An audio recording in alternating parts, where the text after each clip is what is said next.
আসসালামু আলাইকুম রহমতুল্লাহ বারাকাতু।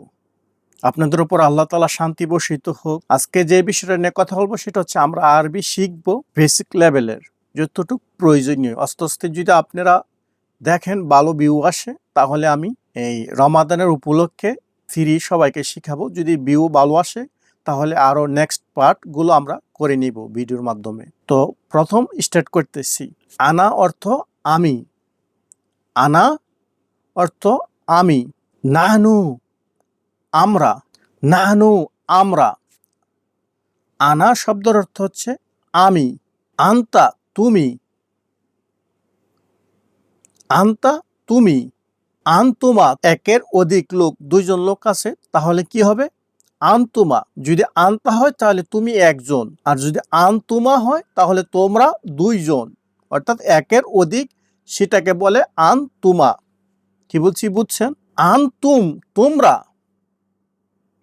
আনতুম তোমরা। এখন আসি মহিলাদের ক্ষেত্রে। আনতে তুমি, আনতে তুমি, আনতুমা যদি মহিলাদের ক্ষেত্রে হয় তোমরা দুইজন, আনতুমা তোমরা দুইজন, আনতুন্না তোমরা, আনতুন্না তোমরা।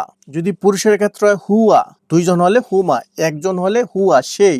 হুয়া শব্দ অর্থ কি? সেই। হুমা দুইজন, একসাথে দুইজন, তুমি এবং সে, হুমা। আর সে একজন হলে হুয়া, হুম তারা। এখানে অনেক লোক আছে, সেক্ষেত্রে কি বলবো আমরা? হুম তারা। যদি মহিলার ক্ষেত্রে সেক্ষেত্রে কি বলবো আমরা? হিয়া সেই। ফিমেলের ক্ষেত্রে হলে হিয়া সেই। মেল হলে, পুরুষ হলে কি বলবো আমরা?